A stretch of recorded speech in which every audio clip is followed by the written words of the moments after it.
மனிதனின் பரிணாம வளர்ச்சி.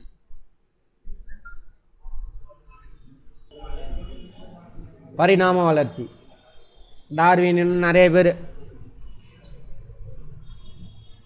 மனிதனுக்கு நிறைய அந்த அறிவுலாம் வளர்கிறதுக்கு முன்னாடி மனிதன் எப்படிடா படைக்கப்பட்டான் அப்படின்னு ஆய்வுலாம் வந்திருக்கும். நிறைய அந்த புராண கதைகள் மதங்க புத்தகங்கள் இதெல்லாம் சொல்லியிருப்பாங்க. அதெல்லாம் அன்றைக்கி தெரியாத அன்றைக்கி அவங்க சொன்னது. அந்த ஆதாமியாவால் கதை, பெண் எப்படி படைக்கப்பட்டால், ஆண் எப்படி படைக்கப்பட்டால், அதெல்லாம் அப்புறம் பயாலஜி ரிசர்ச்லாம் போக என்ன ஆயிடுச்சு, மனிதன் பரிணாம வளர்ச்சியில் தான் தோன்றுறான். அப்போ நம்ம முன்னோர்கள் யார்? காக்கா. காக்கா மட்டும் இல்லை, குரங்கு. அது இப்படியே போனோம்னா எங்கே வரும் கடைசியில்? முதல் உயிரினம் எது? நீல பசும்பாசி. அவர் தான் ப்ளூ கிரீன் ஆல்கே. அவர் தான் ஃபஸ்ட்டு. அதுக்கு முன்னாடி போனோம்னா வைரஸு. வைரஸ்லேருந்து வந்தது தான் என்னது, மற்றதெல்லாம் வந்துருக்கும். ஃபஸ்ட்டு வைரஸ் தான் தோண்டியிருக்கும். நீல பசும்பாசி அதுக்கப்புறம் வந்துருக்கும். பயாலஜியில் பார்த்துருப்போம்.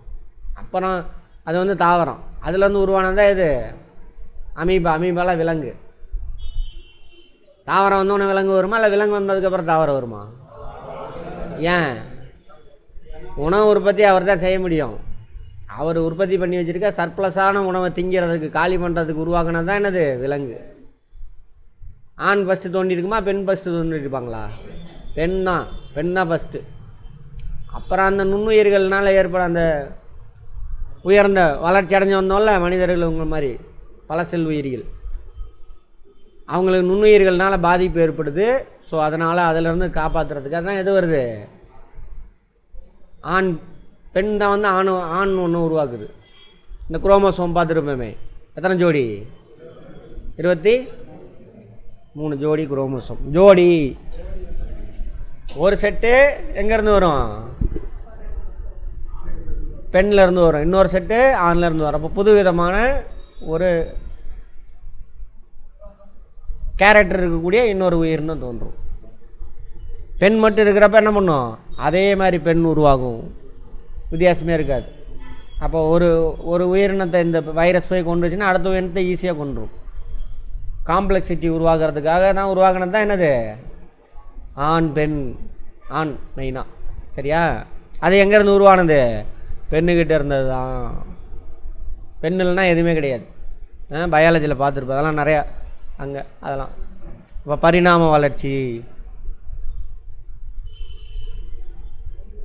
பூமி உருவான எத்தனை வருஷத்துக்கு முன்னாடின்னு பார்த்துருப்போம்? 4.6 பில்லியன் இயர்ஸ். நம்ம அப்படி தானே பார்த்துருப்போம் பூமி உருவானது. பிக் பேங் தியரி ஃபஸ்ட்டு வெடிச்சு செதறினது தானது 13.7 பில்லியன். ஜியாகிரஃபியில் பார்த்துருப்போம். அதிலிருந்து நிறையா கேலக்ஸி பிரிஞ்சு வந்து, அப்புறம் அந்த கேலக்ஸிக்குள்ளே ஒரு இடத்துல ஸ்டார் அங்கங்கே ஃபார்ம் ஆகி, அந்த ஸ்டார்லேருந்து பிரிஞ்சு வந்தது தானது நம்ம பூமி. அது எப்படி பிரிஞ்சு வந்ததெல்லாம் ஜியாகிரஃபியில் பார்த்துருப்போம். அடுத்தது எழுந்து நடக்கிறது. குரங்கு எப்படி போகும்? 4 காலில் தான் போகும். அது 3 லட்சம் வருஷத்துக்கு முன்னாடி பூமி முழுவதும் பரவுறாங்களாம் ஒரு இடத்துல தோன்றி. எத்தனை வருஷத்துக்கு முன்னாடி? 3 லட்சம். அப்போ மனிதன் தோன்றுனது நிமிர்ந்து, குரங்குலேருந்து மனிதன் நிமிர்ந்து நடக்க ஆரம்பிச்சது எந்த வருஷம்னு கேட்பான். இப்போ இதுலேருந்து 20 லட்சம் வருஷத்துக்கு முன்னாடி. இவங்க தான் நம்ம முன்னோர்கள்.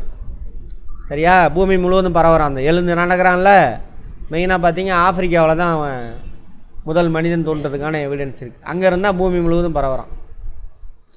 அப்புறம் 8000 ஆண்டுகளுக்கு முன்னாடி வேளாண்மை செய்ய தொடங்குறான். சொன்னாலே அன்றைக்கே பார்த்துருப்போம். அதாவது பழைய கற்காலம், இடைக்கற்காலம். இடைக்கற்காலத்தில் என்ன ஆகிருப்பான்? விவசாயம் செய்ய ஆரம்பிச்சிருப்பான். பட் ஷிஃப்டிங் கல்டிவேஷன், இடப்பெயர் வேளாண்மை. இன்றைக்கி இடப்பெயர் வேளாண்மைன்னு என்னது? இன்றைக்கி இங்கே விவசாயம் செய்வான், ஒரு 3-4 போகம் பண்ணுவான். அப்புறம் அந்த இடத்துல மண் வளம் போயிடும். அதை விட்டுட்டு என்ன பண்ணுவான்? பக்கத்தில் போய் காட்டளிப்பான், அங்கே போய் விவசாயம் செய்வான். இன்னும் இருக்குது அந்த முறை, இன்னும் இருக்குது. ஒரிசா, மத்திய பிரதேசலாம் இன்னும் இடப்பெயர் வேளாண்மை செய்கிறாங்க.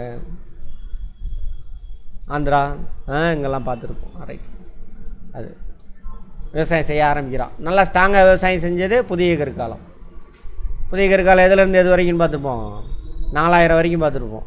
பழைய கற்காலம் அப் டு 10,000 பிசி. அப்போ இன்னிலேருந்து 12,000 வருஷத்துக்கு முன்னாடி. அது மாதிரி அடுத்தது 5000 ஆண்டுகளுக்கு முன்பு இன்னையிலேருந்து சிந்து சமவெளி மக்கள், இதெல்லாம் சிந்து சமவெளியில் கிடைச்சது தான். நாகரிகம் தோற்றம், நாகரிகம்னா இப்போ மாதிரி வீடு கட்டி வாழ்கிறது. அது உலகத்தில் அட்வான்ஸ்டு நாகரிகம் யார்? இவனுங்க சிந்து சமவெளி, திராவிட நாகரிகம். அப்போ ஆரியன்ஸ் உள்ளே வரல. இந்த இந்திய துணைக்கண்டத்தில் இருந்த பூர்வகுடி மக்கள் இருக்காங்க, அவங்க எல்லாத்தையும் இவனுங்க கடவுள் பேரை சொல்லி அமுக்கி வச்சுருக்கானுங்க. அவங்களும் நம்புகிறாங்க. சரியா? ரைட்.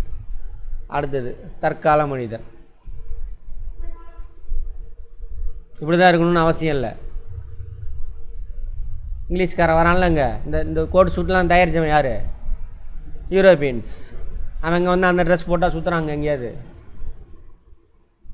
புக்கிலே வந்து என்ன பண்ணுறான்? தப்பு பண்ணுறானுங்க. இந்த மாதிரி ட்ரெஸ் பண்ணால் தான் நாகரிக மனிதன்ற மாதிரி என்ன பண்ணுறானுங்க? உருவாக்குறானுங்க. ரைட். சரி, அந்த கதை பேசுகிறாங்க.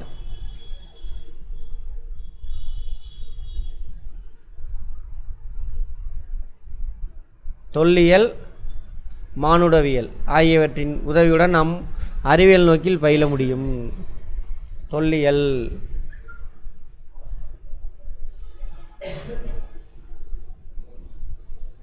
ஆர்கியாலஜி, தொல்லியல்.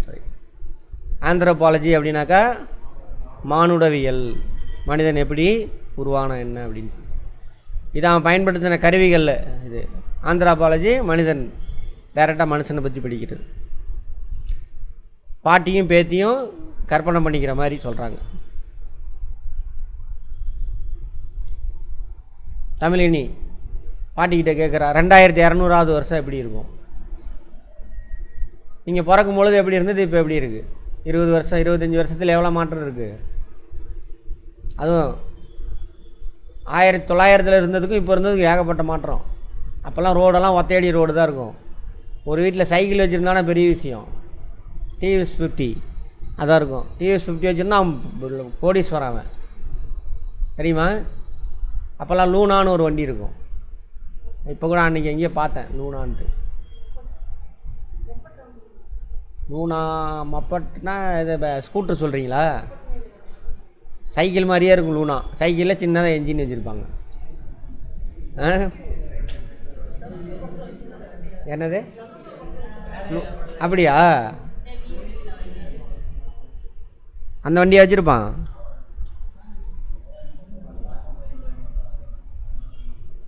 மப்பட்டு தானே அது, மோட்டார் சைக்கிளாக இருக்கும். இந்தளவு இதெல்லாம் கொஞ்சம் குண்டாக இருக்குது, இப்படிலாம் இருக்காது. அது இன்னும் ஒல்லியாக இருக்கும். அந்த வண்டி சைக்கிள் மாதிரியே தான் இருக்கும். இது கூட கொஞ்சம் குண்டாக இருக்குது. அது வச்சுருந்தா பெரிய ஆள், அவன் லட்சாதிபதி அப்படி இருந்தது. 2000, சரி 1900 சொல்கிறேன். 30 வருஷத்தில் இவ்வளோ மாற்றம். இப்போ 2200 எப்படி இருக்கும்? எங்கேயோ போயிட்டுருக்கும். உங்களுக்கு தெரிஞ்சுன்னா என் செல்ஃபோனுக்கு வாங்க. வீட்டில் ஃபோன் வச்சுருந்தா அவன் பெரிய ஆள்.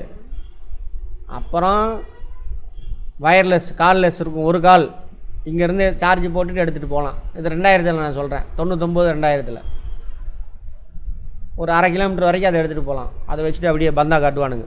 அதில் ஒரு கால் எவ்வளோனாக்கா 15 ரூபா. ஒரு கால் காஸ்ட் 15 ரூபா ஆகும். கோடீஸ்வரம் மட்டும்தான் வச்சுருக்க முடியும்.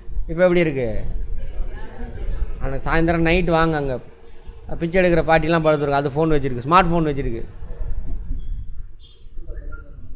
பிச்சை பொண்ணா என்ன பண்ணுறான்? பார்கோடு, கியூஆர் கோடில் பிச்சை.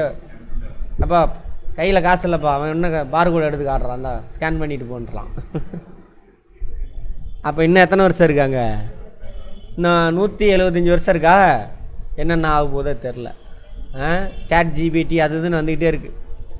ரைட்டு. அது அன்றைக்கி ஒரு வீடியோ அனுப்பியிருப்பேன் பாருங்கள் உங்களுக்கு. எலான் மஸ்கா யாரோ ஒருத்தன் சாட் ஜிபிடியில் ஒன்று கண்டுபிடிச்சிருக்கான். AI, artificial intelligence. அதுக்கிட்ட போய் கொஷின் கேட்டாக்கா எல்லா இன்டர்நெட்டில் உள்ள டேட்டாவையும் படிச்சுட்டு அது பதில் சொல்லுதாமா. கரண்ட் அஃபேரில் வரும், பார்த்துக்கங்க. சரியா? ஆமாம்.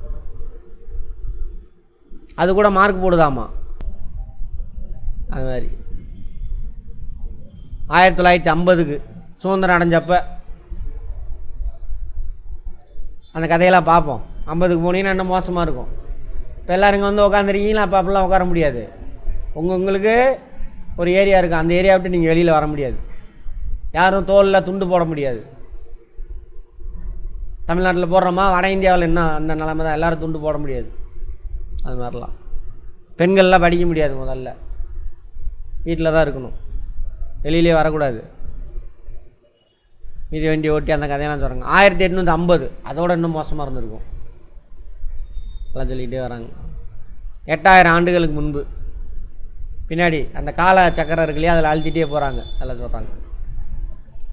8000 ஆண்டுகளுக்கு முன்புனா இவங்க எந்த காலம், இன்னையிலேருந்து கற்காலத்துக்கு போயாச்சு.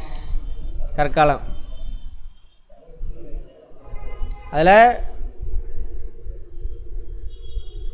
இடைக்கற்காலம், புதிய கற்காலம், அந்த காலகட்டம் 8000 ஆண்டுகளுக்கு முன்பு போட்டோம்னா என்ன வரும், கால்நடை வளர்ப்பு, விவசாயம் செஞ்சுக்கிட்டு இருந்திருக்காங்க. அதான் முக்கியமான தொழில், வேறு எந்த தொழிலுமே இருக்காது. 18,000 ஆண்டுகளுக்கு முன்னாடி போகிறாங்க. இப்போ என்ன பண்ணியிருப்பான் அவன், விவசாயம் இதெல்லாம் கிடையாது, பழைய கற்காலத்துக்கு போயாச்சு.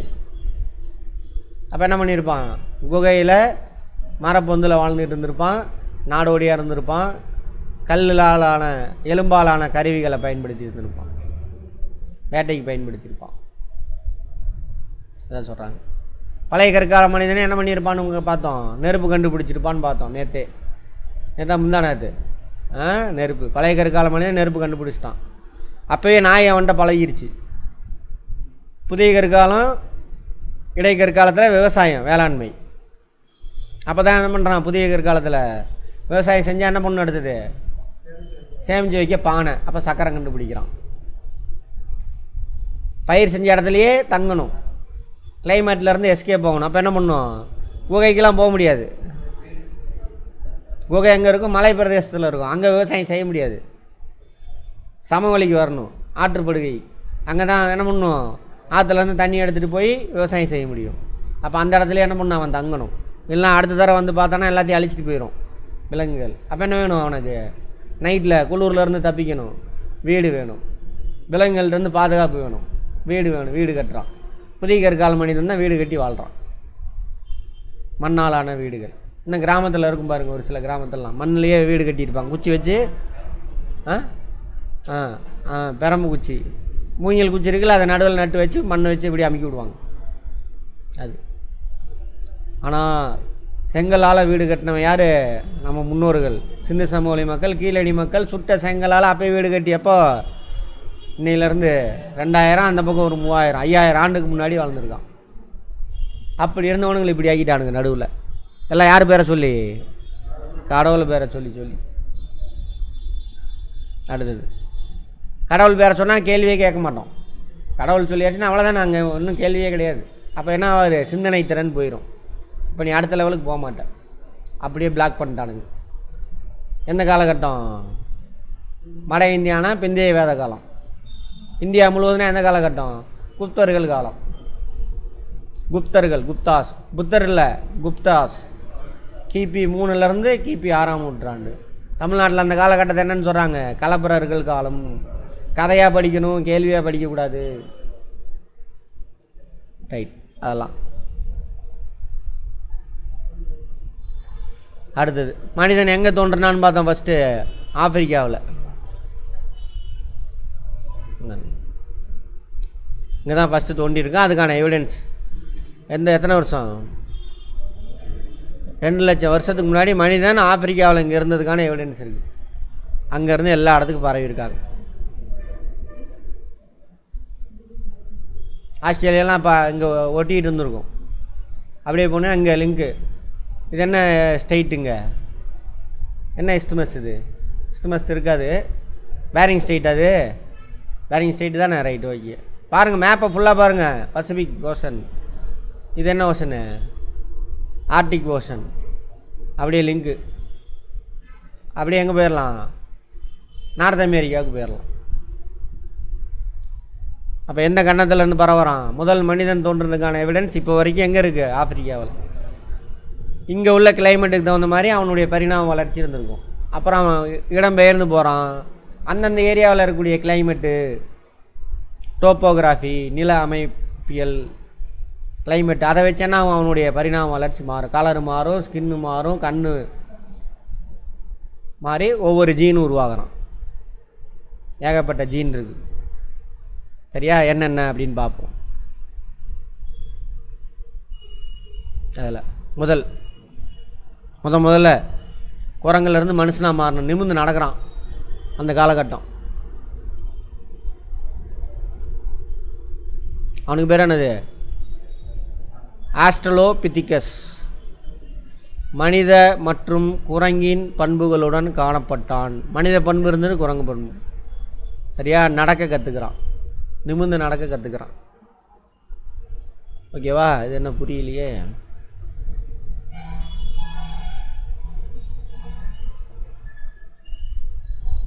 நம்ம யாராவது புக்கு வச்சுருக்கீங்களா கையில்?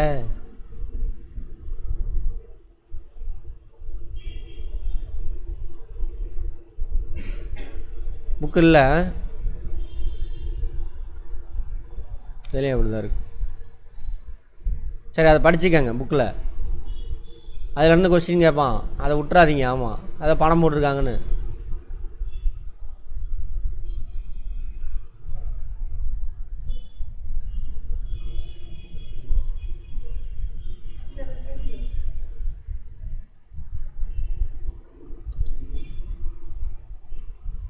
நாலிலிருந்து 2 மில்லியன் ஆண்டுகளுக்குள் இருந்திருப்பான் ஆஸ்ட்ரலோபிதிகஸ்.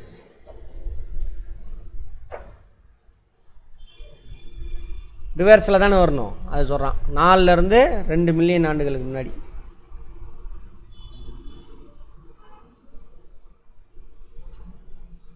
அம்மா இது சயின்ஸு பின்னாடி இருக்கா?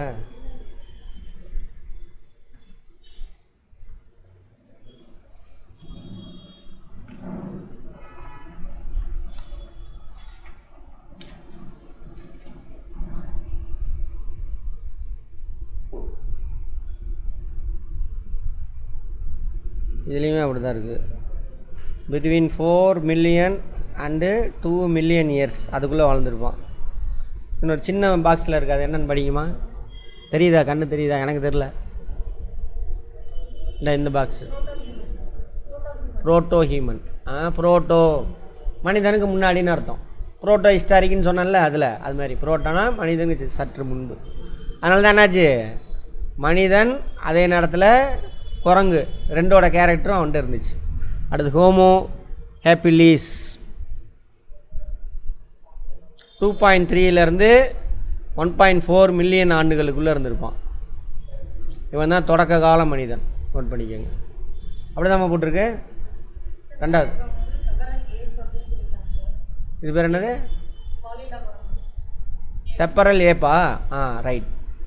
அதான் குரங்கு மனுஷன் 2 கலந்த மாதிரி இருக்கும். இந்த வாயெல்லாம் இன்னும் மாறலன்னு அர்த்தம். 2 காலில் நடந்திருக்கும் குரங்கு, பட் வாய் எப்படி இருக்கும்? குரங்கு மாதிரியே இருக்கும். இந்த ஏப்பை வச்சு படம்லாம் இருக்குது, இங்கிலீஷ் படம்லாம். அது வால் இல்லை, எல்லாம் அந்த மாதிரி வந்துட்டான். அடுத்து இவன் தான் என்ன பண்ணுறான்? தொடக்க காலம். இவன் தான் புரோட்டோ மனிதன். யார்? ஹோமோ ஹேப்பிலிஸ்.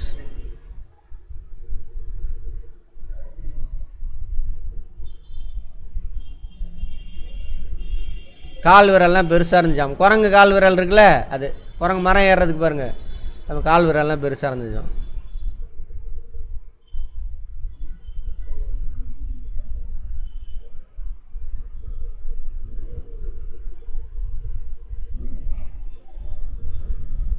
சரியா? தாடை நீட்சி இருக்குல்ல, இது கொஞ்சம் கொஞ்சமாக குறைய ஆரம்பிச்சிருச்சு ஓரளவுக்கு. அவன் யார்? ஹோமோ ஹெப்பிலிஸ். ஹோமோ எரக்டஸ் 1.8 மில்லியன் ஆண்டுகளுக்கு முன்பு நேராக நிமிர்ந்த மனிதன். நல்லா கம்ப்ளீட்டாக குரங்குலேருந்து நல்லா மாறி வந்துட்டான். Homo erectus. என்னம்மா போட்டிருக்கு இந்த பாக்ஸில்?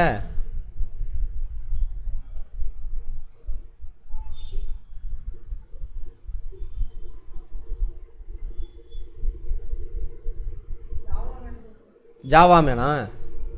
சரி, மனிதனாக வந்துட்டான் ஓரளவுக்கு. அடுத்தது நியாண்டர்தால் 1,30,000 40,000 ஆண்டுகளுக்குள்ளே இருக்கணும். முழுமையான மனிதர்கள் அல்ல. அப்படிதான் நம்ம போட்டிருக்கு.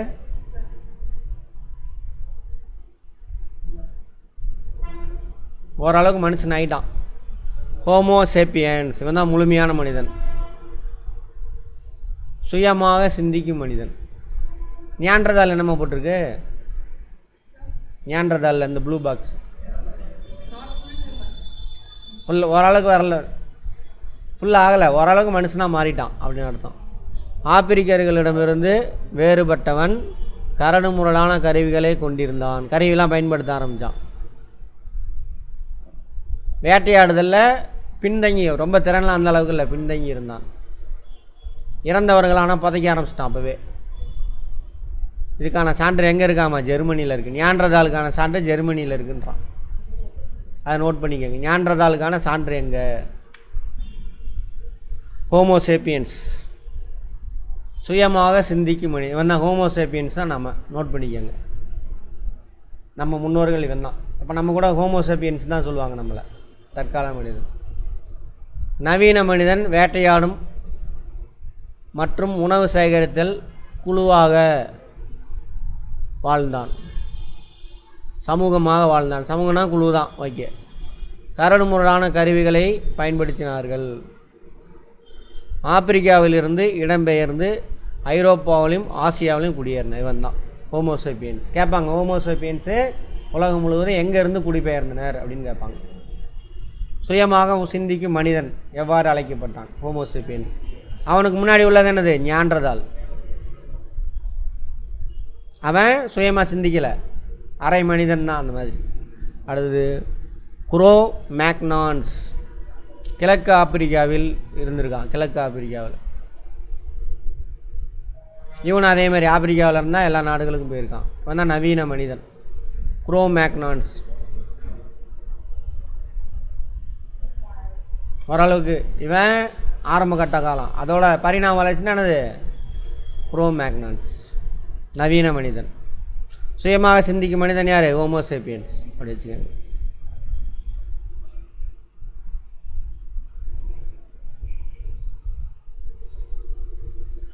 பிரேக் எடுத்துக்கலாமா?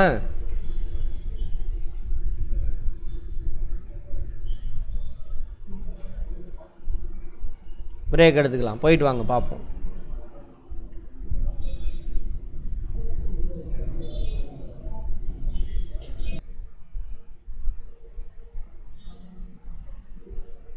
தொல்லியல், ஆர்கியாலஜி என்னது? வரலாற்றுக்கு முந்தைய கால மனிதர்களை பற்றி படிக்கிறது. வரலாற்றுக்கு முந்தைய காலம்னா என்னது? எழுதப்பட்ட ஆவணம் இருக்காது. அந்த தொல்லியல் துறைக்கு, ஆர்கியாலஜி டிபார்ட்மெண்ட்டுக்கு எது முக்கியமானது? அகழ்வாராய்ச்சி பொருள், எக்ஸ்கவேட்டட் பொருள். அந்த பொருளை வச்சு தான் வந்து என்ன பண்ணுவாங்க? இப்போ நம்ம கீழடி கூட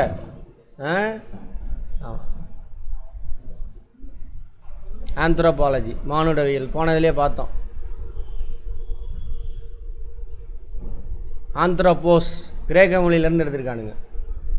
அவங்கிறது என்னவா? மனிதன் அப்படின்னு அர்த்தமா. லோகோஸ் அப்படின்னாக்கா காரணம், எண்ணங்கள் அப்படின்னு அர்த்தம். அதான் ஆந்த்ரோபாலஜி, மனிதன் பற்றின விஷயங்கள். அதில்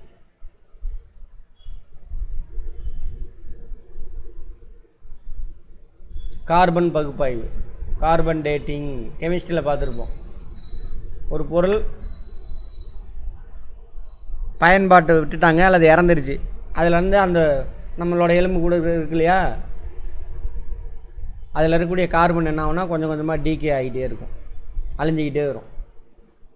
அதில் உள்ள ஒரு பர்சன்டேஜ் அழிகிறதுக்கு 100 வருஷம் ஆகுது அப்படின்னு வச்சுக்கோங்க. அப்போ அதில் உள்ள கார்பன் எவ்வளோ பர்சன்டேஜ் அழிஞ்சிருக்கு அப்படிங்கிறத வச்சு எத்தனை வருஷத்துக்கு முன்னாடி அந்த பொருளை பயன்படுத்தியிருக்காங்க அல்லது அந்த உயிரினம் வாழ்ந்துருக்குன்னு கண்டுபிடிப்பாங்க. அதுக்கு பேர் தான் என்னது? Carbon dating. அதுக்கு என்ன ஐசோடோப் பயன்படுத்துவாங்கன்னு பார்த்தோம். Very good, carbon 14 isotope. ஐசோடோப்னா என்ன ஏது எல்லாமே தெரியும். ஒவ்வொரு வார்த்தையும் புரியாமல் பயன்படுத்தக்கூடாது. ஐசோடோப்னா என்னது?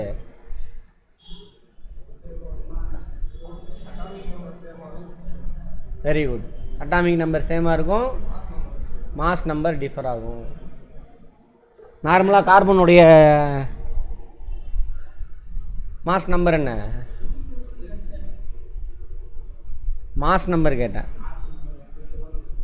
12. இது நார்மல், அதோட ஐசோடோப்பு தான் இது. ரைட், இதை வச்சு தான் பயன்படுத்துவாங்க.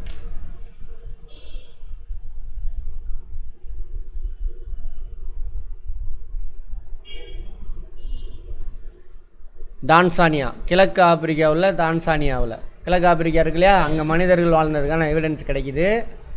அதோட காலம் அந்த கிழக்கு ஆப்பிரிக்கா தான்சானியாவில் மனிதர்கள் எத்தனை வருஷத்துக்கு முன்னாடி வாழ்ந்துருக்காங்க? 3.5 மில்லியன். அப்படின்னா எவ்வளோ ஆண்டுகள்? மில்லியன்னா எத்தனை லட்சம்? 10 லட்சம் 1 மில்லியன். அப்போ எவ்வளவு? 35 லட்சம் வருஷத்துக்கு முன்னாடி தான்சானியாவில் மனிதர்கள் வாழ்ந்துள்ளனர். ஓகேவா? ரைட். அதே மாதிரி குகையில் வாழ கற்றுக்கொண்டவர்கள் குரோ மேக்னான்ஸ் குகையில் வாழ்ந்துருக்காங்க. அவங்க எந்த நாட்டில் இருந்திருக்காங்க? ஃப்ரான்ஸ். ஃப்ரான்ஸ் எந்த கண்டம்? லாஸ்காஸ் அப்படின்ற இடத்துல இருந்தக்கூடிய குகையில் வாழ்ந்துருக்காங்க. அதுக்கான எவிடன்ஸ்லாம் கிடச்சிருக்கு. கேட்கலாம், குரோ மேக்னான்ஸ் எந்த நாட்டு குகைகளில் வாழ்ந்தனர்? எந்த நாடு? ஃப்ரான்ஸு. ஆமாம், லாஸ்காஸ் அந்த இடத்துக்கு பேர். இந்த மக்கள் குரோ மேக்னான்ஸ் என்ன பண்ணுறாங்க? இறந்தவங்கள புதைக்கும் பழக்கத்தில் ஈடுபட்டிருக்காங்க. அப்படின்னா ஒரே இடத்துல நிலையாக வாழ்ந்துருக்கணும். குகையில் வாழ்கிறான்னா அங்கே இறந்து போயிடுறான், கொண்டு போய் புதைச்சிட்றான். ஏன் புதைக்கணும்? நம்ம இந்த செகண்டு கூட நம்ம உடம்புல உள்ள எல்லா செல்களும் போராடிக்கிட்டே இருக்குது. யார் கூட போராடிக்கிட்டே இருக்காங்க? மற்ற உயிரினர்கள நம்ம இப்போ பெருகுடல், வாய் எல்லாத்துலேயுமே என்ன இருக்குது? மைக்ரோப்ஸ் இருக்கும். இப்போது அவங்களுக்கெல்லாம் போராடிட்டு இருக்கு. செத்து போயிட்டாங்கன்னா என்ன ஆகும்? எல்லா செல்லும் செத்துரும். அப்போ அந்த செல்லெல்லாம் இந்த மைக்ரோப்ஸ் என்ன ஆகும்? டீகம்போஸ் சாப்பிட்டு வெளியில் விடும். அப்புறம் இந்த மைக்ரோப்ஸோட நம்பர்ஸ் என்ன ஆகும்? அதிகமாகும். அப்போ நம்ம உடம்புலேருந்து பரவும் பக்கத்தில். அதான் துர்நாற்றம் அடிக்குதுன்றீங்கல்ல, அடிக்குதுன்றோம்ல அது. அப்போ அவங்களுக்கு போய் அந்த நோய் தொற்று உருவாகும். அதுக்காக தான் புதைக்கிறாங்க. சரியா? அடுத்தது பரிணாம வளர்ச்சி. பரிணாம வளர்ச்சியை பற்றி நம்ம பயாலஜியில் பார்த்துருப்போம். மியூட்டேஷன், ஜெனட்டிக் மியூட்டேஷன், சடுதி ஆட்டம் அப்படின்னு சொல்லிட்டு சூழ்நிலைக்கு தகுந்த மாதிரி என்ன ஆகும்? அடுத்து இது அடுத்த உயிரினத்தை உருவாக்கும் பொழுது அதில் மாற்றத்தோட. இப்போ எக்ஸாம்பிள் பார்த்துருப்போம். புல்வெளியில் அங்கங்கே மரம் இருக்கும், சவானா புல்வெளியில். சரியா? புல்வெளியில் உள்ளதெல்லாம் ஒரு சில விலங்குகள் எல்லாம் சாப்பிட்டு அவங்களுக்கே பத்தலை. அதில் ஒரு விலங்கு என்ன பண்ணுது? மான்லேயே வச்சுக்குவோம், கழுத்தை நீட்டி என்ன பண்ணுது? அந்த மரத்தில் உள்ள இலைதலையை சாப்பிட ட்ரை பண்ணுது. அப்போ இதோட குட்டி எப்படி பிறக்கும்? கழுத்து நீண்டு பிறக்குது. அதான் என்னது? ஒட்டகச்சிவிங்கி. ஒரே அடியாக கழுத்து அவ்வளோ நீளம் வந்திருக்காது. கொஞ்சம் கொஞ்சமாக அடுத்த ஜென்ரேஷனில் இன்னும் கொஞ்சம் நீளமாக வந்துருக்கும். அடுத்த ஜென்ரேஷனில் இன்னொரு நீளமாக வரும். அதுதான் அந்த பேராவில் சொல்லியிருக்காங்க. கொஞ்சம் கொஞ்சமாக மாற்ற நிகழ்வு தான் பரிணாம வளர்ச்சி. இங்கிலீஷில் என்னம்மா? எவல்யூஷனா? ரெவல்யூஷனா? எவல்யூஷன். Very good, evolution. பரிணாம வளர்ச்சி. அதனால தான் டார்வின்லாம் திட்டிகிட்டு இருப்பானுங்க, இந்த சங்கிமங்கி குரூப்பு. டார்வின் இவங்கெல்லாம் திட்டுவானுங்க. ஏன்னா அவங்க ரிஷி முனிவர் இவங்கெல்லாம் எப்படியோ குழந்தை பிறந்ததுன்றானுங்க, கதையாக விட்டு அடிக்கிறானுங்க. கடவுள் பிறந்த விதமே வித்தியாசமாக இருக்குது, இயற்கைக்கு மாறாக இருக்குது. சரி, அதனால் இவனுங்களுக்கெல்லாம் வயிற்றெரிச்சல். இது பரவுனதை முன்னாடியே பார்த்தாச்சு. ஹோமோசேப்பியன்ஸ், ஹோமோ நியாண்டர்தால், இந்த கிரே கலரில் இருக்கிறாங்களா இந்த ஏரியாலாம், இதெல்லாம் ஐரோப்பா, மத்திய ஆசியா. இதெல்லாம் மத்திய ஆசியா, ஐரோப்பா. அங்கே போனவன் யார்? Homo Neanderthal, homo erectus. மற்ற பகுதியில் பரவலாம், இந்தியா பரவனாலாம் யார்? Homo erectus.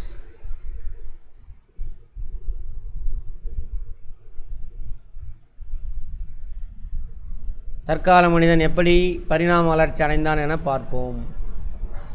சரி, நிமிர்ந்த நிலை, இரு கால்களை பயன்படுத்தி நடப்பது. அப்படி நிமிர்ந்ததுனால தான் மூளை அதிகமாக வேலை செய்ய ஆரம்பிச்சிருச்சுங்கிறாங்க பயாலஜிக்கலாக. சரியா? அடுத்தது பொருளை இறுக பற்றுவதற்கு வசதியாக கட்டை விரல்கள் ஏற்பட்ட மாற்றங்கள். பொருளை பிடிக்கிற கட்டை விரல்னால் எந்த வேலையும் செய்ய முடியாது. குரங்குக்கு பாருங்க வித்தியாசமாக இருக்கும், அது மரத்தை பிடிக்கிற மாதிரி இருக்கும், மரத்தை பிடிச்சி ஏறுறதுக்கு அந்த மாதிரி இருக்கும். நமக்கு அதிலேருந்து மாற்றம் அடைஞ்சு இப்படியாக இருக்குது. மூளையோட வளர்ச்சி. நிமிர்ந்து நின்ட்டோமா, கிராவிட்டிக்கு அகைன்ஸ்டில் நிற்கிறது தலை. கிராவிட்டி எங்கே இருக்குது? கீழே. தரையோட படுத்துருந்தோம் நாயாக இருந்ததுன்னா கிராவிட்டியோட தொங்கிக்கிட்டு இருக்கு. நிமிர்ந்து வந்துட்டோம். அப்போ மூளையில் நிறையா மாற்றம் நடக்குது, சிந்திக்க ஆரம்பிக்கிறோம். அதெல்லாம் கிழக்கு ஆப்பிரிக்காவில் இருந்து இடம்பெயர்ந்த ஹோமோசேப்பியன்ஸ் உலகின் வெவ்வேறு பகுதியில் குடிபெயர்ந்தனர். அங்கே போயிட்டு அந்த சூழ்நிலைக்கு தகுந்த மாதிரி என்ன ஆகும், அவனுடைய பரிணாம வளர்ச்சி அடங்கி. இதான் கிழக்கு ஆப்பிரிக்கா. மேப்பை பார்த்தா என்ன பண்ணணும், முழுசையும் மனசில் வச்சு பார்க்கணும். இங்கேருந்து எல்லா இடத்துக்கும் பரவுறான். அவர்கள் வாழ்ந்த சூழலுக்கு தக்கபடியே இது வந்து பர்மனண்டான ஹிஸ்ட்ரி கிடையாது, ஃப்யூச்சரில் மாறும். இன்னும் ரிசர்ச் மாற மாற எவிடன்ஸ் கிடைக்க மாறும். அவர்கள் வாழ்ந்த சூழலுக்கு தக்கபடி அவர்கள் வாழ்க்கை முறை மாற்றப்பட்டது. எந்த ஏரியாவில் போய் குடிபெயர்றான்னா அதுக்கு தகுந்த மாதிரி என்ன ஆகும், வாழ்க்கை முறை மாறும். அவனுடைய சொன்னாலே தலைமுடி கலரு எல்லாமே மாறும். அடர்ந்த காட்டுக்குள்ளே வாழ்ந்தான், மலை பிரதேசத்தில் வாழ்ந்தான்னா குட்டையாக இருப்பான். அடர்ந்த காடுனா என்ன பண்ணுவான், இருட்டாக இருக்கும், குறுன்னு பார்ப்பான், கண்ணெல்லாம் உள்ளே இருக்கும். சீனாக்காரெலாம் இருக்கான்ல அந்த மாதிரி. ஓப்பன் பிளேஸில் வாழ்ந்தான் அப்படின்னாக்கா விரித்து பார்ப்பான், எங்கடா மான் கீன்லாம் எங்கே கிடைக்கிது. அப்போ முட்டைக்கண்ணு கண் வெளியெல்லாம் பிதுங்கி வெளியில் வந்துடும். அந்த மாதிரி ஸ்கின்னோட கலர் மாறும். வெயிலில் இருந்தால் கருப்பாக இருக்கும், குளிரில் போனால் ஸ்கின்னு மெலனைன் அப்படின்ற ஒரு பிக்மெண்ட் அது கம்மியாக சுரக்காங்க. அதனால் அது பேல் வெள்ளை கலராக மாறும், லைட் கலராக மாறும், டார்க்லேருந்து லைட்டாக மாறும். ஏன் ஸ்கின் கலரு டார்க்காக இருக்குது, மெலனைன்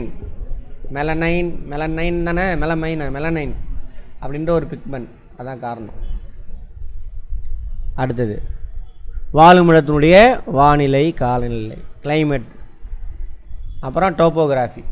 இதை பொறுத்து தான் என்ன ஆகுது, அவனுடைய உடல் அமைப்பு, தோலின் நிறம் எல்லாம் மாறுது. தலை நட்டையாக இருக்கிறது, மண்டை நீளமாக இருக்கிறது, உருண்டையாக இருக்கிறது, எல்லாத்தையும் தீர்மானிக்கிறது யார், கிளைமேட்டு. நீ வாழக்கூடிய சூழல் டோப்போகிராஃபி. சமவெளியா, மலை பிரதேசமாக, புல்வெளியா, காடா, அடர்ந்த காடா, இதெல்லாம் தான். சரியா, ரைட். இதனால் வெவ்வேறு இனங்கள் தோன்றின. ஜீன். சரியா, ஒவ்வொரு இனமும் ரேஸா, ரேஸ் இனம்னாக்க ரேஸ். வழித்தோன்றல்களை உருவாக்கியது. அதே மாதிரி அவனுடைய பின்னாடி அந்த ஏரியாவுக்கு போய் ஒரு ரேஸ் உருவாகிடுது. அதே மாதிரி அவனை மாதிரி அடுத்த குழந்தை பிறகுது, அடுத்த குழந்தை. அப்படி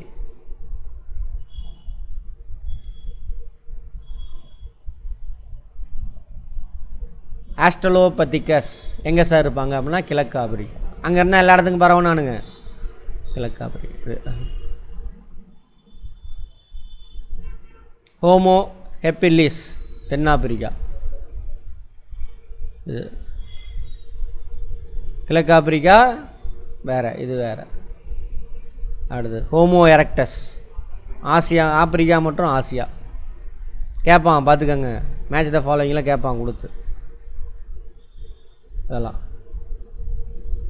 நியாண்டர்தால் யுரேசியா பார்த்துருப்போம். யூரோப் ஏசியா ரெண்டையும் சேர்த்தனா யுரேசியா. நியாண்டர்தால் இது ஃபுல்லாக நியாண்டர்தால். குரோ மேக்னான்ஸ் ஃப்ரான்ஸில், அதுவும் யூரோப்பில் மட்டும். பீகிங் மனிதன் சீனாவில், மஞ்சளாக குள்ளையாக இருக்கானுங்கள அதெல்லாம் Peking. Homo sapiens Africa. Heidelberg மனிதன் லண்டன். இந்த இங்கே பாருங்க, அது மட்டும் தனியாக போட்டிருக்காம பாருங்க. இங்கேருந்து அந்த தீவு தனியாக பிரிஞ்சு போயிடுது. அங்கே சூழ்நிலைக்கு தகுந்த மாதிரி ஒரு ரேஸ் உருவாகுது. பட் எல்லா மனிதனும் எங்கேருந்து போனான்னு சொல்கிறாங்க, ஆப்பிரிக்காவில். அங்கேருந்து போகிறான். அங்கே உள்ள கிளைமேட்டு, டோப்போகிராஃபி இதை வச்சு என்ன ஆகுது, அங்கே ஒரு இனம் உருவாகுது. அப்புறம் அங்கே உள்ள சூழ்நிலைக்கு தகுந்த மாதிரி பேச்சு, தகவல் பரிமாற்றுக்கு என்ன பண்ணுறான், குரங்கெல்லாம் கற்றுதில்ல கீச்சு மூச்சுன்னு, அது மாதிரி கீச்சு மூச்சுன்னு கத்துறத என்ன பண்ணுறான், ஒரு ஒழுக்கமான கீச்சு மூச்சுன்னு கத்துறான். அதுக்கு பேர் தானே அது மொழி, சத்தம் போடுறது. மரம்னு சொன்னால் அது தாவரம், உயரமாக இருக்கும் மரம். அதில் குட்டையாக இருந்தால் புதர், அதில் அதுவும் இன்னும் குட்டையாக தண்டு இல்லாமல் இருந்தால் அதுக்கு பேர் என்ன, புல் சொல்லாமா, அந்த மாதிரிலாம். சரி, தமிழ் பார்க்கும்பொழுது பார்ப்போம்.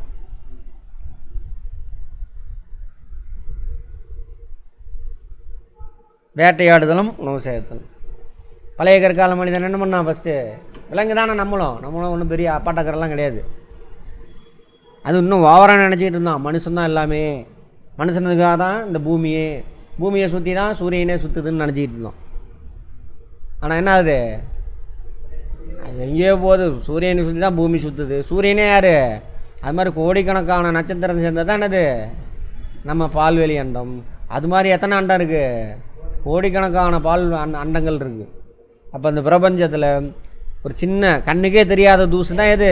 பூமியே. அதில் நம்ம யார்? தூசு, ஒன்றுமே கிடையாது, டுபாகூர். அதில் போடுற ஆட்டம் இருக்குது, அதுவே தான் படைச்சிருக்கு. ஏன்னா யார்? Survival of fittest. போட்டி போட்டு முன்னாடி நிற்கிறாங்களோ அவங்க தான் வாழ முடியும். அதனால் அதுவாக உருவாக்கிக்கிச்சு. இங்கே வேறு ஒன்றுமே கிடையாது. ஒரு ஜியோ சைக்கிள் தான் என்னது? உயிரினம். அதில் கொஞ்சம் அதிகமாக யோசிக்கிற அளவுக்கு நம்மளை உருவாக்கி வச்சுருக்குது. ஏன் எதற்கு அப்படின்னு. அதில் தான் இந்த ஆட்டம் போட்டுட்ருக்குறோம்.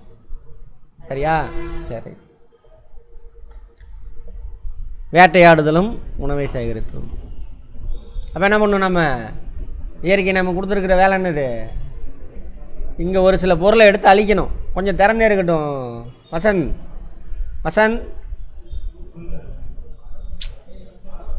லைட்டாக திறந்தே இருக்கட்டும். இப்போ ஜாகிரஃபி கொஸ்டின் எப்படி இருக்குது? இப்போ இங்கே ரூமில் உட்காந்துருக்கிறது பிசு பிசுன்னு இருக்கா, ஒரு மாதிரி கசகசன்னு. ஏன்?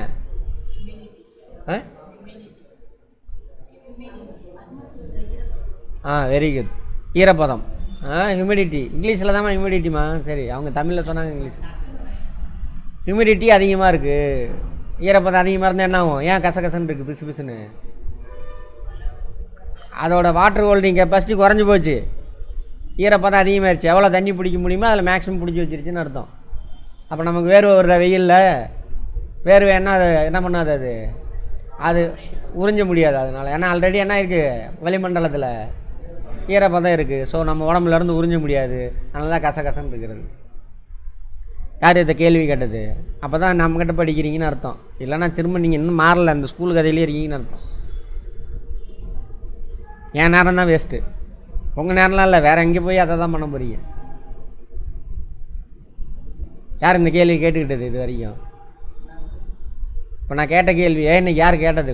உங்களுக்குள்ளே கேட்டுக்கிட்டீங்களான்னு கேட்குறேன். கேட்டுக்கிட்டீங்களா இன்றைக்கா? கேட்டாரா? யார் கேட்டது? Very good. யார்? விஷ்ணுவா? ஏன் கசகசன்னு இருக்குன்னு கேட்டிங்களா? மழை பெய்யுது எப்படி இருக்குன்னு ஜில்லு. அது ஜாகிரஃபியில் பார்ப்போம். இன்னும் ஜாகிரஃபி அட்டன் பண்ணல நீங்கள். சொன்னார் அவர்? சரி பார்ப்போம். அடுத்தது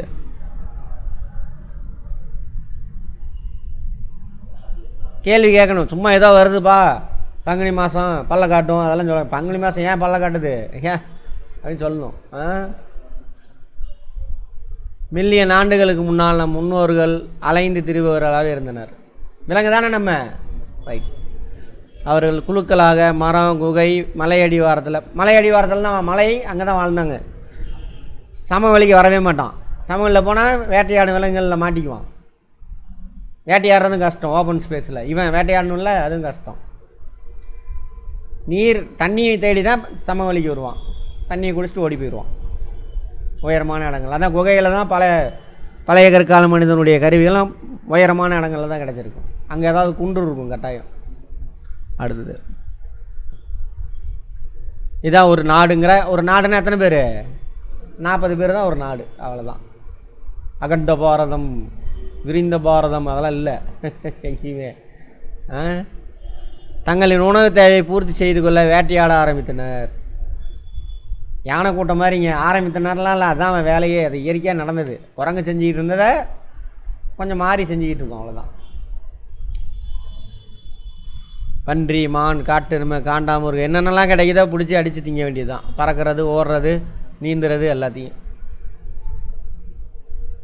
அதேமாதிரி புலி, சிங்கெல்லாம் வேட்டையாடுறதில்ல, அதையும் பிடிங்கிட்டு வந்து சாப்பிட்ருவான். இவனால் ஓட முடியலன்னா அது சாப்பிட்டுட்டு இருக்கும். இன்னும் யூரோப்பில் ஆப்பிரிக்காவில் இருக்கும் பாருங்கள், டிஸ்கவரியில் போடுவான் பாருங்கள். 4 பேர் சேர்ந்து போவானுங்க. நம்மளை கண்டா சிங்கம் ஓடி போயிடும். பெரிய இதெல்லாம் இல்லை. அது வேட்டையாடி வைக்கிறதுக்கிற போய் என்ன பண்ணுவான், ஒரு தொடவை பகுதியை மட்டும் அறுத்துட்டு வந்துடுவானுங்க. யூடியூப்லாம் வரும் பாருங்க. சாப்பிட்டாங்க. மீன் பிடிக்கவும் அவர்கள் கற்றுக்கொண்டார்கள். தேன் எடுப்பது இதெல்லாம் உணவு சேகரித்தல். இது வேட்டையாடுதல், இது உணவு சேகரித்தல். பழம் பறிப்பது, கிழங்குகளை அகழ்ந்தெடுத்தல் தான் சொல்லணும். அது அகழ்வாராய்ச்சி கூட அப்படி தான், மண்ணுக்குள்ளே இருந்து தோண்டி எடுக்கிறது தான் அகழ்ந்தெடுத்தல். அதேமாதிரி காட்டில் இருக்கக்கூடிய தானியங்களை சேகரிக்கிறது. இப்போ மூங்கில் அரிசிலாம் இருக்குல்ல, எங்கேருந்து கிடைக்கிது? காட்டுக்குள்ளே இருந்தால் கிடைக்கும். அடுத்தது அதே மாதிரி விலங்கு மாதிரி யானை கூட்டம் மாதிரி வலசை போயிட்டு வந்தான். இங்கேருந்து போவான், அந்தந்த சீசனில் அந்தந்த ஊரில் என்னென்ன கிடைக்குதோ அதெல்லாம் சாப்பிட்டுட்டு ரிட்டன் வருவான். ரொம்ப முக்கியமானது. அப்போ என்ன ஆகுது, அவனுக்கு அந்தந்த எந்தெந்த சீசனில் என்னென்ன கிடைக்குன்னு அவங்க கூட்டத்தோட தலைவிக்கு தெரியும் நல்லாவே. இப்போ யானைக்கு தலைவி இருக்கா, யானையை பற்றி போடுவான் பாருங்கள் டிஸ்கவரியில், அவங்க எல்லாத்துக்கும் கற்றுக் கொடுப்பாங்க. குரங்கு கூட்டத்துக்கு குரங்கு கற்றுக் கொடுங்க எல்லா குரங்குக்கும். அப்போ வெரைட்டியான ஃபுட்டு கிடைக்கும். அந்த வெரைட்டியான ஃபுட்டு சாப்பிட்டு வளர்ந்த உடம்பு தான் என்னது, நம்மளோட உடம்பு. அப்போ நம்ம என்ன பண்ணணும், அந்தந்த சீசனில் என்னென்னலாம் விளையுதோ நம்ம ஊரில் நம்ம கிளைமேட்டில் அதெல்லாம் சாப்பிட்ணும். சாப்பிட்டா தான் எல்லா மினரலு, விட்டமின், கார்போஹைட்ரேட்லேருந்து எல்லாமே கிடைக்கும் நம்ம உடம்புக்கு. நம்ம கிளைமேட்டில் விளையிறது சாப்பிட்ணும். மாம்பழமாக சாப்பிட்ணும். ஐயோ அது வந்துட்டு சூடு, சாப்பிடக்கூடாது, வயிற்று வலி வந்துடும். அளவோடு சாப்பிட்டா எதுவுமே பிரச்சனை கிடையாது. கடலக்காய் சீசனில் கடலக்காய் சாப்பிட்ணும். நொங்கு வந்துச்சுன்னா நொங்கு சாப்பிட்ணும். தர்பூசணி வந்துச்சுன்னா நம்ம ஊரில் விளையிறது தான் சாப்பிட்ணும் அந்தந்த சீசனில். அப்போ அதில் ஒரு சில மினரல், விட்டமின்லாம் கிடைக்கும். அடுத்து ஒரு வருஷத்துக்கு அது தாங்கும் நம்ம உடம்பு. அதெல்லாம் சாப்பிட்லாம் என்ன ஆகும், மினரல் விட்டமின் பற்றாக்குறை, ஸோ ஏதாவது ஒரு நோய் வரும். புரிஞ்சுதா? ஆமாம்.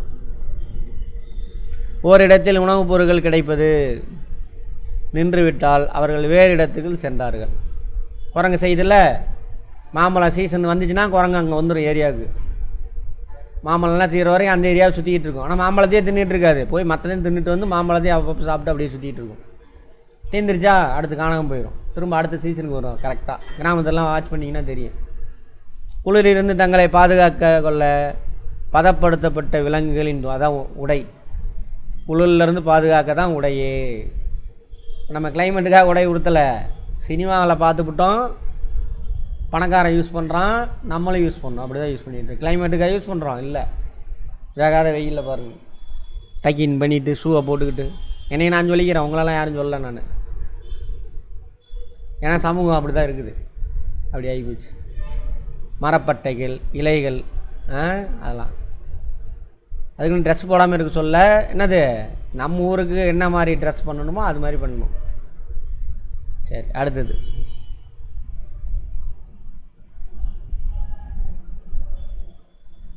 கருவிகளும் ஆயுதங்களும்.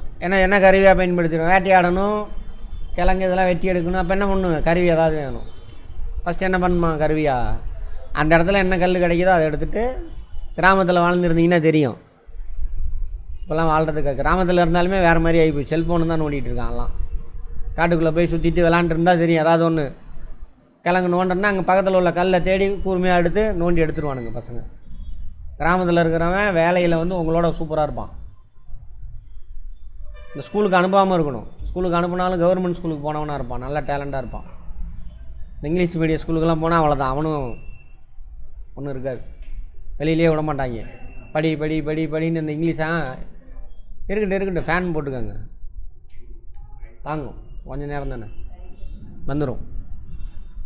அப்போ அந்த மாதிரி இயற்கையில் கிடைச்ச கல், பழைய கற்கால மனிதன் அப்படியே பயன்படுத்தலாம்.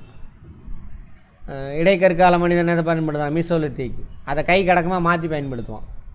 அப்போ பாதி என்ன இருக்கும், பாதி இடப்பெயர் வேளாண்மைக்கு வந்துப்பான். அடுத்து புதிய கற்கால மனிதன் பக்கா செட்டில்டு. அப்போ கருவிக்கு என்ன பண்ணுறாங்க, பாலிஷ் போடுறான். மேக்கப் போடுறோம்ல நம்மளாம், அது மாதிரி பாலிஷ் போடுறான். கூர்மையான ஆயுதங்களே பயன்படுத்த முடிவெடுத்தணும். போக போக இயற்கையான கல்லை பயன்படுத்துறது போக கூர்மையாக பட்டை தீட்டி செதுக்கி கூர்மையாக மாற்றுறது. டைம் இருக்குது ஏகப்பட்டது, அதனால் எல்லாம் பண்ணுறாங்க.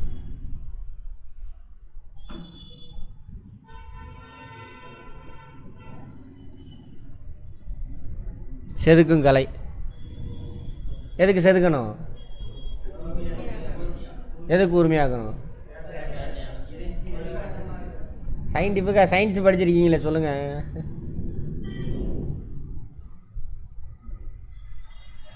விசை செயல்படக்கூடிய பரப்பு குறைய குறைய டென்சிட்டியில் விசை செயல்படக்கூடிய பரப்பு குறைய குறைய அழுத்தம் அதிகமாகும். ஆமாவா? இப்போ ஷார்ப்னஸ் ஆக என்ன ஆகும்? சீக்கிரம் வெட்டிடலாம். ஆமாவா? சயின்ஸு, அவன் சயின்ஸ் தெரிஞ்சிருச்சு, அப்பயே கண்டுபிடிச்சிட்டானுங்க அவனுங்க. பேர் வைக்க தெரில அவனுக்கு. சரியா? அப்படியே கற்றுக் கொடுத்துருப்பாங்க இன்னமும். ஆமாம் தானே? மரம் வெட்டுறதுக்கு முன்னாடி என்ன பண்ணுவான்? போய் இன்னும் கிராமத்தில் போய் பாருங்கள். அடுத்த நாள் வேட்டைக்கு போகிறான் அல்லது மரம் வெட்ட போகிறோன்னா முதல் நாள் உட்காந்து தாத்தா பட்டை தீட்டிகிட்டு இருப்பார். ஏரியா குறைஞ்சிச்சின்னா அழுத்தம் அதிகமாகும்னு அவருக்கு தெரியும். பேர் வைக்க தெரில அவருக்கு, அவ்வளோதான். இயற்கையாக வாழ்ந்துருக்கான். நம்ம 2 கட்டானா மாட்டிக்கிட்டோம். ஸ்கூலில் கொண்டு வந்து விட்டானுங்க. அது எதுக்கு பண்ணுறான்னு தெரில, இங்கே இது எதுக்கு படிக்கிறோன்னு தெரில, நடுவில் மாட்டிக்கிட்டோம். பழமொழியே இருக்கா? சொல்லுவாங்க, நீ மரம் வெட்டுறதுக்கு அதிக நேரம் ஸ்பெண்ட் பண்ணுறதோட எதுக்கு அதிக நேரம் ஸ்பெண்ட் பண்ணணும்? பட்டை தீட்டுறதுக்கு. ஏன்? ஏரியா ஷார்ப் ஆக ஆக நீ கம்மியான ஃபோர்ஸு, உன் கையில் எவ்வளோ ஃபோர்ஸ் கொடுக்குமோ அவ்வளோதான் கொடுக்க முடியும். பட் அது ஷார்ப்பாக இருந்தது அப்படின்னா என்ன ஆகும்? பல மடங்காக அது அதோட அழுத்தம் அதிகமாகி உன்னோட வேலை ஈஸியாக முடியும். அதுதான் அது. புரிஞ்சுதா? ஆமாம். அங்கே நம்ம வீட்டில் செய்கிறது, தாத்தா பாட்டிங்க செஞ்சது தான் இங்கே வார்த்தையை வச்சுருக்கான். அதோட கம்பேர் பண்ணி பார்த்துக்கோங்க. அடுத்தது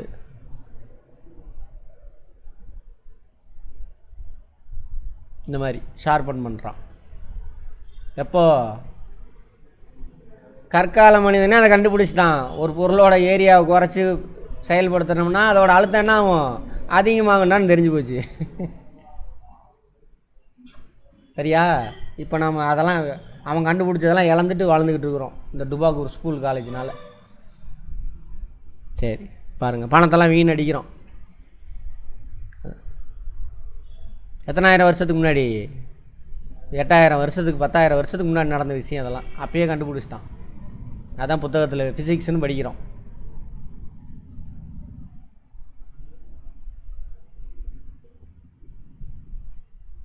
மின்னல், நெருப்பை வந்து எங்கேருந்து கண்டுபிடிக்கிறான்? மின்னல். அந்த காடெல்லாம் தீ பற்றிக்கின்னு பார்த்தால ஒரு ரீசன் சொல்லியிருப்பேன். ஒரு மரம் இன்னொரு மரம் உரசுறதுனால பற்றிக்கிச்சு. ஆனால் அந்த மரம் உரசுறதை வச்சு தான் என்ன பண்ணான்? நெருப்பை கண்டுபிடிச்சான். சிக்கி முக்கி கல்லை வச்சு உரசி மின்னல்லேருந்து தான் நெருப்பு உருவாகுது ஃபஸ்ட்டு. சரியா? மின்னல் வந்து என்னது? மின்னலுங்கிறது என்னது? ஃபிசிக்ஸ் முடித்தவங்க லைட்டா?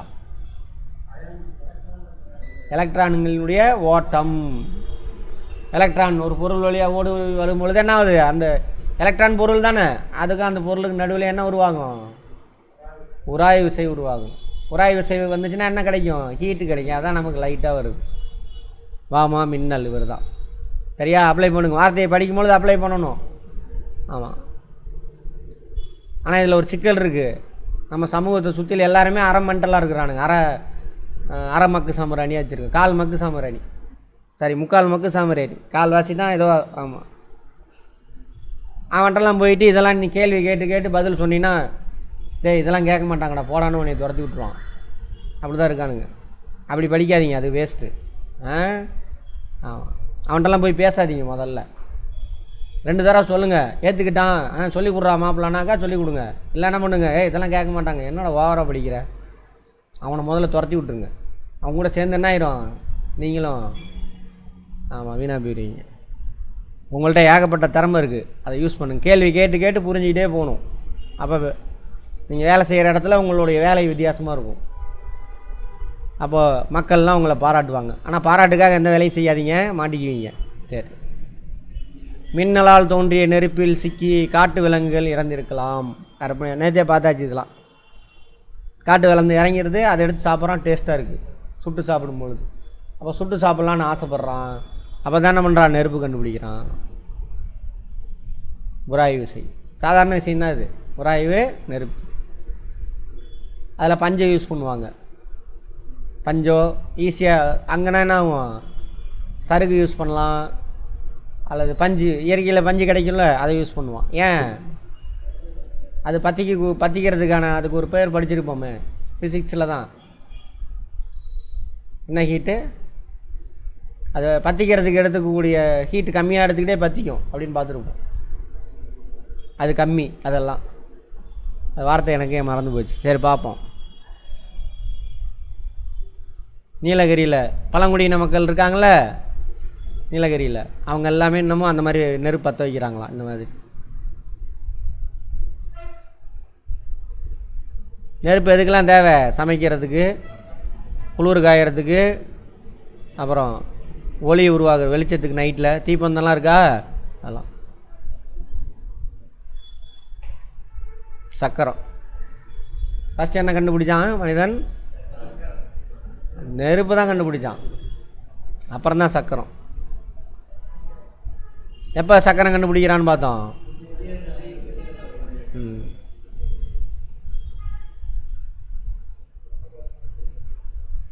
அந்த ஃபஸ்ட்டு இப்போ நம்ம உள்ளதெல்லாம் இல்லை, ஆரக்கல் அதெல்லாம் கிடையாது.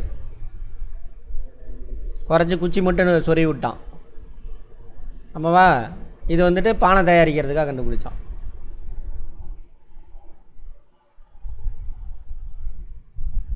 பானை செய்தல் இது. ஆனால் இவன் ஒரு கற்பனை விட்றான்.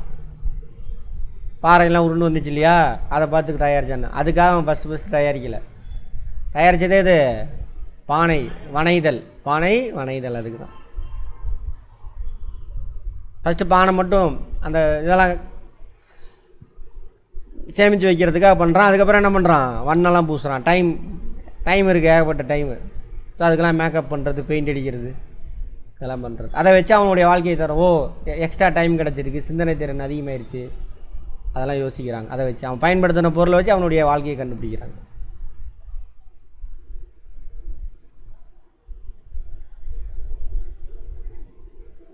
இது அந்த குகையில் உள்ள ஓவியங்கள்.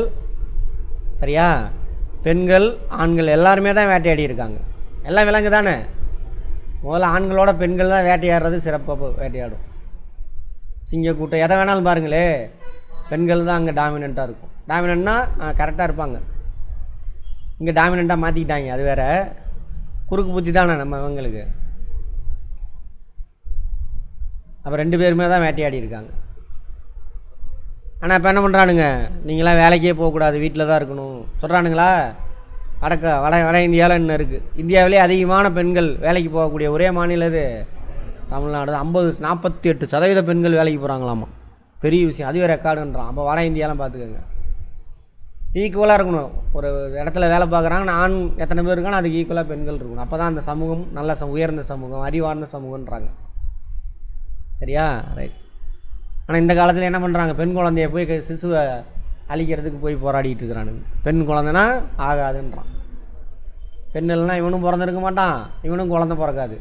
நம்ம தானே. ஆனால் இவனுக்கு எப்படி இருக்கானுங்க பாருங்க. சரி, குகை ஓவியங்கள் விழுப்புரம் கேட்பாங்க. எந்த மாவட்டத்தில்? கீழ்வளை எந்த மாவட்டத்தில் இருக்குது?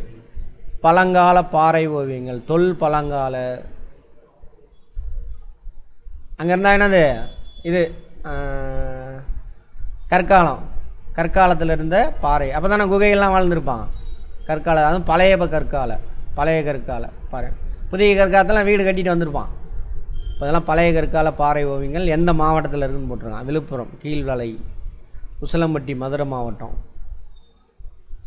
குமுதிபதி கோவை மாவட்டம். எல்லாம் வேட்டையாடுறது அந்த சீன்லாம் இருக்குது. மாவடைப்பு கோவை. இந்த மாதிரி நிறையா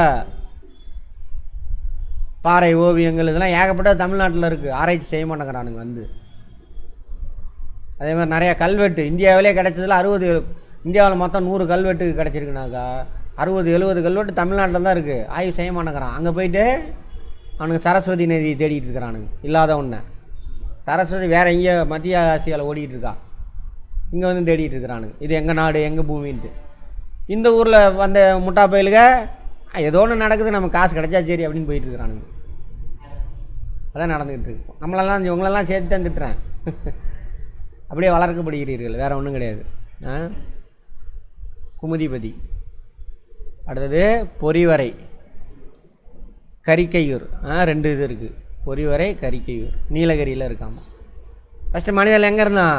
மலை பிரதேசங்கள்லாம் வாழ்ந்தான். அங்கே தான் குகை அதெல்லாம். எந்த ஊர்லன்னு கேட்பான், பார்த்துக்கோங்க. கரிக்கையூர் குகை ஓவியம் எங்கே இருக்குது அப்படின்னு கேட்பான். அடுத்தது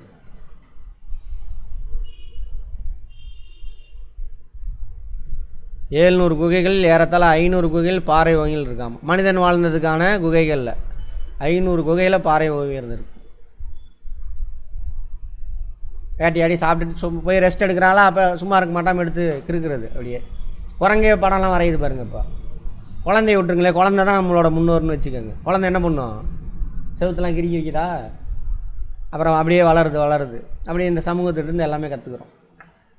அது மாதிரி அவனாக கற்றுக்கிட்டான் எல்லாமே.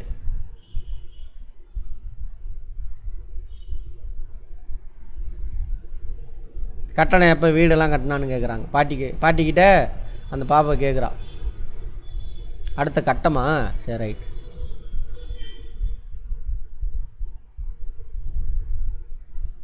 அதான் உணவு சேகரித்தல். இறைச்சி கிடைக்கல, வேட்டையாடுற இறைச்சி கிடைக்கல, என்ன பண்ணணும்? காய்கறி உணவு சேகரிக்கும். விவசாயம், முதல் விவசாயிகள். எப்படி விவசாயம் கண்டுபிடிக்கிறான்? காய்கறி பழம்லாம் சாப்பிட்டுட்டு போட்டுட்டு போகிறான். போயிட்டு அந்த ஆற்றங்கரை ஓரங்கள்லாம் போட்டுட்டு தண்ணியை குடிச்சிட்டு வந்துடுறான். பயிருக்கு நெல்லாவே இருக்கட்டும். 2-3 நாள் கழித்து போய் பார்க்குறான். 2-3 நாள் கழித்து போய் பார்த்தா நெல்லெல்லாம் என்ன ஆகும்? முளைச்சிரும். என்னடா முளைச்சிருக்குன்னு பார்க்குறான். நோண்டி பார்த்தா உள்ளே நெல் இருக்குது. ஓ, இப்படி தான் முளைக்குதா அப்படின்னு ஆய்வு செய்ய ஆரம்பிக்கிறான். அவனே கொண்டு வந்து சேகரித்து தூவி விட்றான். நிறையா செடி வருது ஒரே இடத்துல. நெல் ஏகப்பட்ட நெல் இருக்குது. அட்ரானை அடித்து அதை எடுத்து சாப்பிட்டது போக மிச்சத்தை வச்சுக்கிறான். அடுத்த நாள் சாப்பிட்றதுக்கு விதைக்கிறான், அடுத்த தடவை சாப்பிட்றது. அப்புறம் அந்த காட்டெல்லாம் என்ன பண்ணுறான்? அந்த திணை இருக்குல்ல, 5 திணை தமிழில் கூட இருக்கும் பாருங்க. குறிஞ்சி, முல்லை, மருதம், நெய்தல், பாலை. இதில் 3 பாருங்க வரிசையாக இருக்கும். குறிஞ்சி காட்டில் வாழ்ந்துக்கிட்டு இருந்தானா, அதான் மலை சார்ந்தது குறிஞ்சி. அடுத்தது சமவெளி.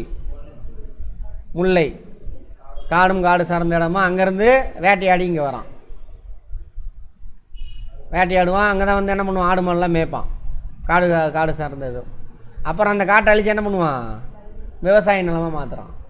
ஆற்றங்கரை ஓரத்தில் இந்த இப்போ இருக்கிற விவசாய நிலம் எல்லாமே ஒரு காலத்தில் சும்மா கடந்தது. மலையாவோ சமவெளியாவோ ஒன்றும் இல்லாமல் அடர்ந்த காடாகவோ இருந்திருக்கு. எல்லாத்தையும் அழித்து தண்ணி பாய்ச்சுற மாதிரி வசதி ஏற்படுத்தி இவனுக்கு தேவையான பயிரெலாம் என்ன பண்ணுறான்? பயிர் செஞ்சு எடுத்து சேகரித்தது. அங்கங்கே ஒவ்வொரு செடி தான் இருந்திருக்கும், நெல் செடியே. அதை பறிச்சுட்டு வந்து அதில் ஃபஸ்ட்டு போட்டு ஒரு 10 செடி உருவாக்கியிருப்பான். 5 செடியில் வரதை சாப்பிட்டுட்டு மிச்சம் 5 செடியில் உள்ளதை திரும்ப பயிர் செஞ்சு திரும்ப அப்படியே பெருக்குனது தான் இப்போ மூட்டையாக விளையுது. யார்கிட்ட இருந்து கற்றுக்கிட்டோம்? நம்ம முன்னோட்ட இருந்து. அதெல்லாம் இன்னும் எவ்வளோ இருக்குது? முடிஞ்சுதா? ரைட். அந்த கதையெல்லாம் இந்த பாருங்க. இப்போ நான் சொன்னதெல்லாம் அப்படி படமாக போட்டிருக்காங்க அந்த குழந்தைங்களுக்கு புரியறதுக்காக. ஒற்றை விதையிலிருந்து முளைக்கும் செடி வளர்ந்து பல மடங்கு காய்களையும் கனிகளையும் வழங்குது என்பதை அவர்கள் புரிந்து கொண்டார்கள். நெல் செடி ஒன்று இருக்குல்ல, அது ஒரே ஒரு விதையிலேருந்து வந்த செடி தான் அது. அதில் எத்தனை இருக்கும்? ஒரு நெல் செடியில் எப்படி 50, குறைஞ்சது 50 நெல் இருக்கும். இப்போ ஹைப்ரிட்டில் 100 ஆக்கிட்டானுங்க. அதுக்கு வேறு தான் உற்பத்தி திறன் பெருக்கம். ஒட்டு விதை, ஜெனட்டிக் இன்ஜினியர். முன்னோர்கள் இவன்கள்ட்ட இதுதான். ஆற்றங்கரை நிலங்களில் விழுந்த விதைகள் எளிதாக முளைத்து விட்டதையும் கண்டார்கள். அப்போ தண்ணி வேணும் விவசாயத்துக்கு, நீர் நிறந்த செடிகள் விரைவாக வளரும் என்பதை புரிஞ்சுக்கிட்டாங்க. அப்போது அந்த கதையை சொல்லிட்டேன் நான். நிறைய பேருக்கு எப்படி அரிசி வருதுன்னே தெரியாமல் இருக்கிறானுங்கன்னு. 15-20 வருஷத்துக்கு முன்னாடி இங்கிலாந்து இளவரசர் ஃபீல் பண்ணார். இங்கிலாந்தில் லண்டனில் வாழக்கூடிய மக்களுக்கு சாப்பாடு எப்படி கிடைக்குன்னே தெரில. அவன் பாட்டில் போகிறான், கடையில் வாங்கி திங்கிறான், வந்து படுத்துக்கிறான். எப்போ இது எங்கேருந்து வருதுங்க? எங்கேருந்து வருதா தெரியலன்றான். இளவரசர் சொன்னார், ஸ்கூலில் ஒரு ஸ்கீம் வைக்கணும், போய் கிராமத்தெல்லாம் சுற்றி பார்த்துட்டு வர்றதுக்கு எப்படி கோதுமெல்லாம் விளையுது அப்படின்னு. ஏன்னா நிறையா சாப்பாடெல்லாம் வேஸ்ட் பண்ணுறாங்கன்னு சொல்லியிருப்பார். அது மாதிரி நிலமை நம்ம ஊருக்கு வந்துருச்சு, தமிழ்நாட்டுக்கு. வட இந்தியாவுக்கு இன்னும் வரல, நமக்கு வந்துருச்சு நம்ம தமிழ்நாட்டுக்கு. நம்ம தானே என்ன சுரேந்தர்? வண்டல் மண்ணுக்குரிய நிலம் மற்ற பகுதியை விட செடி வளருவதுக்கு ஏற்றதாக இருக்கும். எங்கே வண்டல் மண் இருக்கும்? Alluvial soil. வண்டல் மண்னா அலுவியல் சாயில். இந்த மாதிரி ஏதாவது வார்த்தை புரியலாம் கேட்கணும், இங்கிலீஷில் படிக்கிறோம். ஆற்றுப்படுகை, ஆறு கொண்டு வந்து டெபாசிட் பண்ணுறது தான் வண்டல் மண். அது ஒவ்வொரு வருஷமும் டெபாசிட் பண்ணோம், அதில் எல்லா மினரல்ஸ் எல்லாமே இருக்கும் அதில். அப்போ நல்லா வளரும். அடுத்தது இந்த கதையெல்லாம் இதெல்லாம் சொன்ன கதை தான். கொள்கலன் இருக்கு இல்லையா, கொள்கலன் அவன் உற்பத்தி செஞ்சால் தானே பண்ணும், எதிர்காலத்துக்கு சேமித்து வைக்கணும். நெல் விளையுது, அப்போல்லாம் 6 மாதம் நெல் தான், 3 மாதம்லாம் இப்போ கொண்டு வந்தது ஹைப்ரிடு. 6 மாதத்துக்கு கொண்டு வந்தது தான் அறுவடை செய்வான். அப்போ அதை என்ன பண்ணும், அந்த வருஷத்துக்கு ஃபுல்லாக வச்சுக்கணும். அப்போ என்ன பண்ணும், அதை சேமித்து வைக்கணும். கலன்கள் தேவை. அதான் பானை, சின்ன பானையிலேருந்து 6 உயர பானை வரைக்கும் இருக்கும். குருதும்பாங்க, கேள்விப்பட்டிருக்கீங்களா? நெல் சேமிக்கக்கூடிய கலன் குருது, கேள்விப்பட்டது இல்லையா? உங்கள் உயரத்துக்கு இருக்கும் பானை. நெல் அறுவடை செஞ்சு வந்து அதில் சேமித்து வச்சுருவாங்க.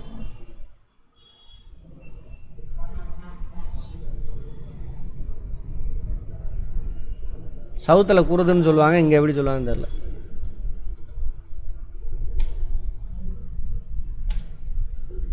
இந்த பாருங்க இருக்கா, எல்லாம் நெட்டில் வந்துடுச்சு. தமிழாவது எந்த மொழி வேணாலும் இருக்கும். அது குருத்து வந்துடுச்சு, அதை விட்டுருங்க. இந்த பாருங்க, இந்த சோறு. ஆனால் நம்ம ஊரில் காவி கலர் அடித்து வச்சுருப்பாங்க, சரியா? இதில் போட்டு இன்னும் கொஞ்சம் வேறு மாதிரி இருக்கும், அதில் சேமித்து வச்சுருவாங்க. அப்புறம் ஒவ்வொரு இதாக தீர தீர ஒவ்வொரு குருதுலேருந்து எடுத்து அந்த 1 மாதத்துக்கு 2 மாதத்துக்கு வேக வச்சு அரைச்சி கிராமத்தில் சூப்பராக இருக்கும். இப்போல்லாம் அந்த அப்படிலாம் எதுவும் பண்ணுறதில்ல. அது விழா மாதிரி பண்ணுவாங்க எல்லோரும். அதெல்லாம் ஒரு லீவ், வேலைக்கு போகாதப்போ அந்த வேலையை செஞ்சுக்கிட்டு இருப்பாங்க எல்லோரும் சேர்ந்துட்டு, ஃபேமிலி மெம்பர்ஸ்லாம். இந்த வீடை நெல்லை வைக்கும்பொழுது பக்கத்து வீட்டுக்காரங்க ஹெல்ப் பண்ணுவாங்க, அவங்க நெல்லை வைக்கும்பொழுது இவங்க அவங்களுக்கு ஹெல்ப் பண்ணுவாங்க. அதை வண்டியில் தூக்கி போட்டு தள்ளிட்டு போய் அரைச்சி கொண்டுட்டு வருவாங்க. அதில் அரைச்சா இதாகிடும், கொஞ்சம் குருணையெல்லாம் வந்துடும், கருப்பரிசி ஆயிரும். அதில் நிறையா ப்ரொசீஜர் இருக்கும். அங்கேயும் என்ன பண்ணுவானுங்க, இந்த மத இதெல்லாம் கொண்டு வந்து நுழைச்சி விடுவானுங்க. சரி, அதெல்லாம் அப்புறம் பேசிக்குவோம், நேரம் இல்லை. கலப்பை, நிலத்தை உழுவணும்ல, அதுக்கு என்ன வேணும், கலப்பை. ஃபஸ்ட்டில் மரக்கட்டை, ஸ்ட்ராங்கான மரக்கட்டை யூஸ் பண்ணுவாங்க. அப்புறமேல உலோகம் யூஸ் பண்ணுறான். உலோகத்தில் ஃபஸ்ட்டு இது செம்பு, அது ஆனால் சீக்கிரம் வளைஞ்சிரும். அப்புறம் ரிசர்ச் பண்ணிக்கிட்டே இருக்கான், அது கூட எதை மிக்ஸ் பண்ணுறான், டின்னை மிக்ஸ் பண்ணால் வெங்கலமாக. செம்போட இது கொஞ்சம் எப்படி இருக்குது, ஸ்ட்ராங்காகுது. தேவைக்கு தான் இதெல்லாமே கண்டுபிடிக்கிறான். நமக்கு எல்லாம் இங்கேயே கிடைக்கிறதுனால எதுக்கு ஏன் எதுனே தெரியாமல் டிவியில் வந்தோன்னு வாங்கி பயன்படுத்திகிட்டு இருக்கிறோம், தேவையே இல்லாதெல்லாம்.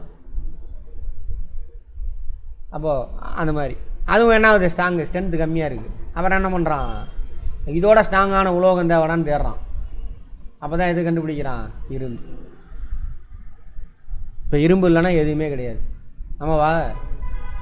அப்போ அட்வான்ஸ்ட் ஸ்டேஜ் இரும்பு. உலகத்திலே முதல்ல இரும்பு பயன்படுத்துகிற நாகரிகம் எது, திராவிடர்கள். உலக ஆராய்ச்சியாளர்களே சொல்லிட்டாங்க, துருக்கியில் தான் ஃபஸ்ட்டு நினச்சிட்டு இருந்தானுங்க 1500 வருஷம், கிமு 2000. அதெல்லாம் தாண்டி போயிடுச்சு. தமிழ்நாட்டில் இரும்பு பயன்படுத்தின காலம் சயின்டிஃபிக்காக ப்ரூவ் ஆனது. எப்படி சயின்டிஃபிக்காக ப்ரூவ் ஆனது, அது மாதிரி.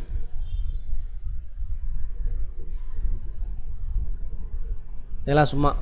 அப்புறம் இந்த கதையெல்லாம் பேசியாச்சு, சால்வ் பண்ணுங்க பார்ப்போம்.